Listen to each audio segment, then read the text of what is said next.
நீர்கொழும்பு சிறைச்சாலையில் இடம்பெற்ற வன்முறை சம்பவங்கள் சம்பந்தப்பட்ட வழக்கு விசாரணை இன்றைக்கு நீதிமன்றத்தில் எடுத்துக் கொள்ளப்பட்டது. 4 முக்கியமான சந்தேக நபர்கள் பெயரிடப்பட்டிருக்கின்றார்கள். அது குறித்த விவரங்களை இந்த காணொலியில் விரிவாக பார்க்கலாம்.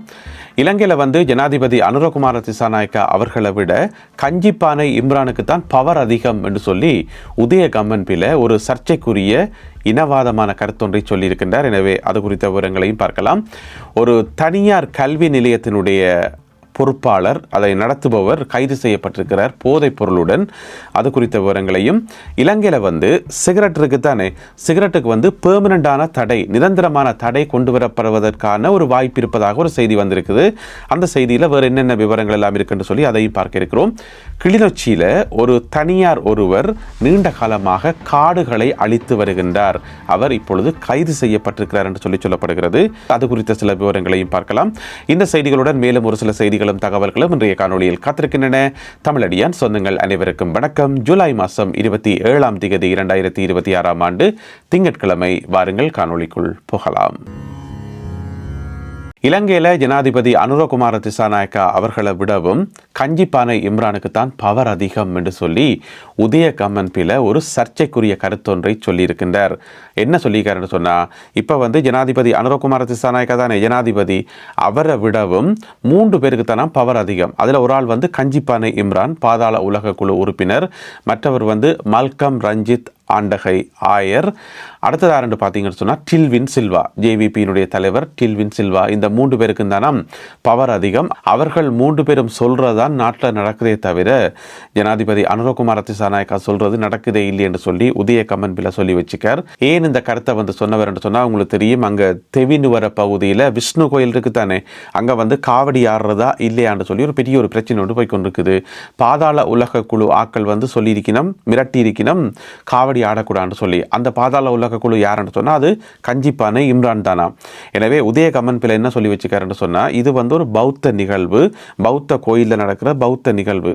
அது இந்து கோயில், தமிழ் கோயில் என்று சொல்லப்பட்டது. பின் அது பௌத்தமா மாத்திச்சினமா, அதுக்குள்ளேயே 1000 பிரச்சனைகள் இருக்குது. அது ஒரு பக்கம் இருக்க, உதயகம்மன்பில என்ன சொல்லியிருக்காருன்றதை நான் அப்படியே சொல்றேன். அது பௌத்த கோயில், பௌத்த வழிபாடு. அதுக்குள்ள எப்படி ஒரு வேறு மதத்தை சேர்ந்த ஒருவர் தலையிட முடியும்?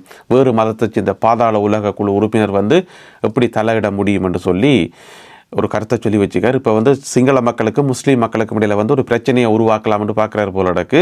என்ன பிரச்சனைன்னு சொன்னால், கஞ்சிப்பானை இம்ரான்ன்றது என்ன முஸ்லீம் மக்களுடைய பிரதிநிதியா இல்லை தானே? அவர் ஒரு பாதாள உலக குழு உறுப்பினர். இந்த பாதாள உலக குழுவில் சிங்களாக்களும் இருக்கணும், தமிழாக்களும் இருக்கணும், முஸ்லீம் மக்களும் இருக்கணும். அப்போ பாதாள உலக குழுக்காரரை பாதாள உலக குழு என்று தான் பார்க்கணுமே தவிர, அப்படித்தான் நாங்கள் ட்ரீட் பண்ணணுமே தவிர, அவர் இந்த மதம் அந்த மதம் அந்த இனம் சொல்லி அப்படி பார்க்கக்கூடாது. உதயகம்மன்பிலக்கு அதை விளங்கினா தானே. இப்போ அதை மூட்டி விடுறார், சிங்கள மக்களையும் முஸ்லீம் மக்களையும் மூட்டி விடுறார். எனவே அது எடுபடாது. இருந்தாலும் உதயகம்மன்பில இப்படியான ஒரு வில்லங்கமான கருத்தொன்றை சொல்லியுள்ளார். நீர்கொழும்பு நீதிமன்றத்தில் இன்றைக்கு ஒரு வழக்கு விசாரணை இடம்பெற்றது. உங்களுக்கு தெரியும், இந்த மாதம் 5ஆம் தேதியும் 6ஆம் தேதியும் நீர்கொழும்பு சிறைச்சாலையில் மிகப்பெரிய கலவரம் ஏற்பட்டு அதில் 31 பேர் கொல்லப்பட்டிருந்தார்கள். அது சம்பந்தப்பட்ட வழக்கு விசாரணைகள் இடம்பெற்று அதுக்கு காரணமானவர்கள் என்று சொல்லி இப்போ 14 பேர் அடையாளம் காணப்பட்டிருக்கிறார்கள் தானே, ஒரு குரூப் 14 பேர். அந்த 14 பேரில் உண்மையில குற்றம் புரிந்தவர்கள் என்று சொல்லி இருப்பினும் தானே, அதில் 4 பேர் அடையாளம் காணப்பட்டு பேர் குறிக்கப்பட்டிருக்கு. அவர்களுக்கு இன்றைக்கு பேர் போட்டாச்சு, ஆக்களை குற்றப்பத்திரிகையில் போட்டாச்சு. 4 பேர் 6 ஆக்கள் என்று பார்த்தீங்கன்னு சொன்னால், ஒரு ஆளுடைய பேர் சுபுன் மதுசங்க என்று சொல்லி, மற்றவருடைய பேர் ஷான் டிலான், மற்றது அஷான் பெர்னாண்டோ, அடுத்தது சமீர சம்பத். என்ன பிரச்சனை சொன்னால், இந்த 4 பேருக்கும் வேறு புனை பேர்கள் இருக்குது, பட்டப்பேர்கள் எல்லாம் இருக்குது. ஆனால் அவர்களுடைய ஒரிஜினல் பேர் இதுதான். இந்த 4 பேருடைய பேரும் இன்றைக்கு குற்றப்பத்திரிகையில் தாக்கல் செய்யப்பட்டிருக்கிறது. வழக்கு விசாரணைகள் தொடர்ந்து இடம்பெற்று வருகின்றன. தனியார் கல்வி நிலையம் ஒன்றினுடைய உரிமையாளர் கைது செய்யப்பட்டிருக்கிறார் போதைப் பொருளுடன். அதாவது 15 கிராம் 250 மில்லி கிராம் இவ்வளவு அளவை கொண்ட ஐஸ் போதைப் பொருளுடன் கைது செய்யப்பட்டிருக்கின்றார். இந்த தனியார் கல்வி நிலையத்தினுடைய உரிமையாளர் எங்கேண்டா ஹொரணை பகுதியில், ஹொரணையில் இருக்கக்கூடிய பிரபலமான தனியார் கல்வி நிலையமாம். அது மட்டும் இல்லாமல் இவர் கைது செய்யப்பட்டவர் இருக்காரு தானே, அவர் ஹொரணை பகுதியில் இருக்கக்கூடிய பிரபலமான வர்த்தகர் ஒருவருடைய மகனாம். யோசிச்சு பாருங்க, வர்த்தகருடைய மகன் ஐஸ் போதைப் பொருளோட கைது செய்யப்பட்டிருக்கார். அவர் வந்து டியூஷன் சென்டருடைய ஓனர் என்று சொன்னால் அப்போ அங்கே படிக்க வர பிள்ளைகளோட நிலைமையை யோசிச்சு பாருங்க. அப்படித்தான் நடக்குது. இப்படித்தான் நாட்டில் வந்து மாணவர்கள் மத்தியில் போதைப் பொருட்கள் பரவுது. எனவே கைது செய்யப்பட்டவருக்கு 44 வயது என்று சொல்லப்படுகிறது. அவர் நீதிமன்றத்தில் முற்படுத்தப்பட உள்ளார். இலங்கையில் சிகரெட் பாவனைக்கு நிரந்தரமான தடை, முற்றுமுழுதான ஒரு தடை விதிக்கிற சம்பந்தமாக இப்போ ஆலோசனைகள் இடம்பெற்று கொண்டு வருகின்றன என்று சொல்லி ஒரு தகவல் ஒன்று வந்திருக்கிறது. முதல் கட்டமாக ஆலோசனை செய்துட்டு பிறகு அது ஒரு சட்டமாக இயற்றி அமைச்சரவையில் சமர்ப்பிக்கலாம். முதல் கட்டமாக அமைச்சரவையில் சமர்ப்பிக்கலாம். அமைச்சரவை ஓகே சொன்னால் அடுத்த கட்டமாக வர்த்தமானியில் வெளியிட்டு பிறகு பாராளுமன்றத்தில் வந்து வாக்கெடுப்புக்கு விட்டு அந்த மாதிரி போகலாம் என்று சொல்லி ஒரு முதல் கட்டமாக தீர்மானிக்கப்பட்டிருக்கிறதாம். இந்த தகவலை வெளியிட்டிருக்கிறதான்னு பார்த்தீங்கன்னு சொன்னால் புகையிலை மற்றும் மது அதிகார சபை என்று இருக்கிறது தானே, அதனுடைய தலைவர் டாக்டர் ஆனந்த ரத்நாயக்க அவர் தான் இந்த தகவலை வந்து சொல்லியிருக்காரு. என்ன பிரச்சனைன்னு கேட்டிங்கன்னா, இலங்கையில் வந்து இப்போ அந்த வாய் புற்றுநோய் இருக்குது தானே, அது வந்து வேகமாக பரவி கொண்டு வருதாம்.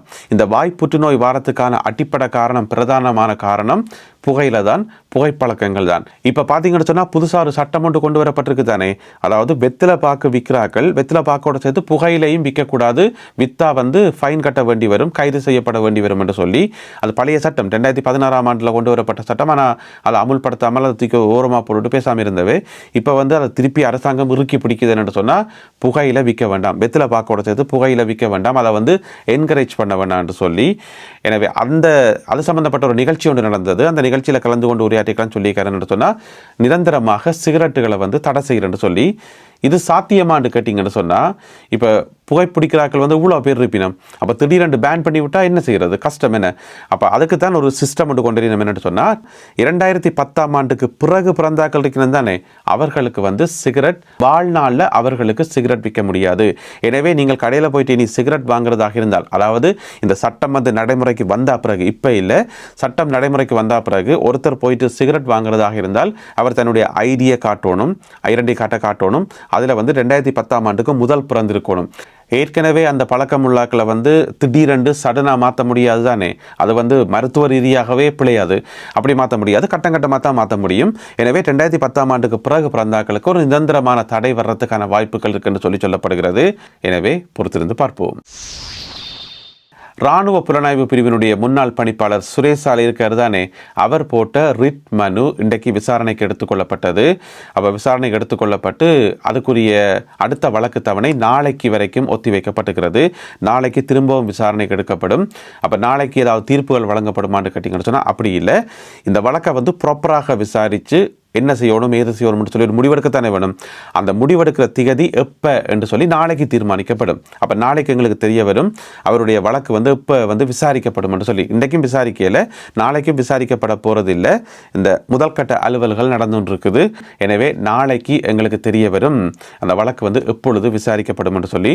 உங்களை எல்லாருக்குமே தெரியும் அந்த வழக்கு என்னத்துக்கு போட்டவர் என்று சொல்லி, அதாவது தன்னை வந்து கைது செய்தது பிழை, தனக்கும் ஈசர் குண்டு தாக்குதலுக்கும் எந்த விதமான சம்பந்தமும் இல்லை, ஆசாத் மௌலானா ஆரெண்டே எனக்கு தெரியாது, இந்த மாதிரியான விஷயங்களை சொல்லி நீதிமன்றத்தில் வழக்கு போட்டிருந்தவர் முன்னாள் இராணுவ புலனாய்வு பிரிவினுடைய பணிப்பாளர் மேஜர் ஜெனரல் சுரேஷ் சாலே. அதில் வந்து பிரதிவாதிகள் யார் சொல்லுங்க பார்ப்போம். இப்போ குற்றப்புலனாய்வு பிரிவினுடைய பணிப்பாளராக இருக்கக்கூடிய ஷானி அபயசேகர உட்பட பல முக்கியஸ்தர்களை வந்து பிரதிவாதிகளாக போட்டு தான் இந்த வழக்கு போட்டிருந்தவர். எனவே இந்த வழக்கினுடைய அடுத்த தவணை நாளை 28ஆம் திகதி. கிளிநொச்சி மாவட்டத்தில் ஒரு தனியார் காடுகளை அழித்து அத்துமீறி அதுக்குள்ளே வந்து கற்றாழை செய்கையில் ஈடுபடுகிறார் என்று சொல்லி ஒரு செய்தி ஒன்று வந்திருக்குது. இது என்ன வித்தியாசமாக கிடக்கு, புதினமாக கிடக்கு என்று பார்த்தா என்ன, அரசாங்கத்தை மீறி, பொலிஸை மீறி, வனவள திணைக்களத்தை மீறி அப்படி காடு அழிக்க முடியுமா ஒரு தனியார் என்று சொன்னால் அப்படி ஒரு சம்பவம் நடந்திருக்கான். அதாவது கடந்த ஒரு வருஷமாக இந்த தனியார் என்ன செய்கிறார்னு சொன்னால் அவரும் அவருடைய குழுவினரும் சேர்ந்து கிளிநொச்சி மாவட்டத்தில் அக்கராயன்குளம் இருக்குத்தானே, அங்கே இருக்கக்கூடிய கண்ணகிபுரம் என்று சொல்லி ஒரு சிறிய கிராமத்தில் இருக்கிற ஒரு காட்டு பகுதியை அழித்து உள்ளுக்குள்ளே போயலாம் அழித்து அதுக்குள்ளே வந்து கற்றாழை செய்கையில் ஈடுபடுறது மட்டும் இல்லாமல் உள்ளுக்குள்ள வந்து சட்டவிரோதமான முறையில் எந்த விதமான அனுமதியும் இல்லாமல் சட்டவிரோதமான முறையில் கட்டிடங்கள் எல்லாம் அமைச்சு கடந்த ஒரு வருஷமாக செயல்பட்டு கொண்டு வராராம். அப்போ அவர் வந்து இந்த வருஷம் பிப்ரவரி மாதம் 7ஆம் தேதி கைது செய்யப்பட்டவராம். போலீஸால் கைது செய்யப்பட்டு பிறகு நீதிமன்றத்தால் பிணையில் விடுவிக்கப்பட்டிருந்தவராம். பிணையில் வந்த பிறகும் கூட திருப்பியும் காடு அழித்து திருப்பியும் கற்றாழை செய்கையில் ஈடுபடுறதும் கட்டிடங்கள் கட்டுறதும் என்று சொல்லி அந்த காட்டை வந்து தொடர்ந்து அழிச்சு கொண்டே இருக்கிறாம். இதுவரைக்கும் 29 ஏக்கர் காட்டை வந்து அழிச்சிருக்கிறாராம் என்று சொல்லி சொல்லி. இப்போ 2-3 நாளைக்கு முதல் நீங்கள் கேள்விப்பட்டிருப்பீங்கள், இந்த STF எல்லாம் போயிட்டு அங்கே பொதுமக்களோட எல்லாம் முரண்பட்டு 2-3 குழுக்களுக்கு இடையில வந்து சண்டை வந்துன்னு சொல்லி, அது இந்த குரூப் தானா என்னென்னு சொன்னால், அந்த பகுதியில் இருக்கக்கூடிய கொஞ்சம் மக்களும் வந்து அவருக்கு சப்போர்ட்னு சொல்லி, அவருக்கு அந்த மக்களுக்கு என்ன சொல்லியிருக்காருன்னு சொன்னால், நான் வந்து இங்கே பெரிய ஒரு பண்ணை ஒன்று போட போகிறேன், அந்த பண்ணையில் வந்து உங்களுக்கு வேலை வாய்ப்புகள் இருக்கும். 2வது வந்து ஒரு ஆடை தொழிற்சாலை ஒன்று போட போகிறேன், கார்மெண்ட் ஒன்று போட போகிறேன், அதுலேயும் உங்களுக்கு வேலை வாய்ப்புகள் எல்லாம் தருவோம் என்று சொல்லி கொஞ்சம் மக்களுடைய சப்போர்ட்டை வச்சு கொண்டு தான் அதை செய்தார் என்று சொல்லி இந்த செய்தியில் வந்து சொல்லப்பட்டிருக்கிறது. ஆனால் அவருடைய தரப்பு செய்திகள் கிடைக்கல. அந்த வர்த்தகர் இருக்கார் தானே, அவருடைய தரப்பு செய்திகள் கிடைக்கல. ஒருவேளை அவர்கிட்ட அனுமதிகள் இருந்திருக்கலாம், அனுமதியை வச்சு கொண்டு தான் அந்த செய்தாரா என்ன ஏதுன்னு சொல்லி தெரியல. இப்போ வந்து அவர் கைது செய்யப்பட்டிருக்கின்றார், மிக விரைவில் நீதிமன்றத்தில் முற்படுத்தப்படுவார் என்று சொல்லி அறிவிக்கப்பட்டிருக்கிறது. இந்த சம்பவம் அப்பகுதி மக்கள் மத்தியில் மிகுந்த ஒரு பரபரப்பை உருவாக்கி இருக்கிறது. இந்த காணொலியில் பகிர்ந்து கொள்ளப்பட்ட செய்திகள், தகவல்கள் தொடர்பான உங்களுடைய கருத்துக்களை மறக்காமல் கீழே எழுதுங்கள். மீண்டும் சந்திப்போம் உறவுகளே. நன்றி, வணக்கம்.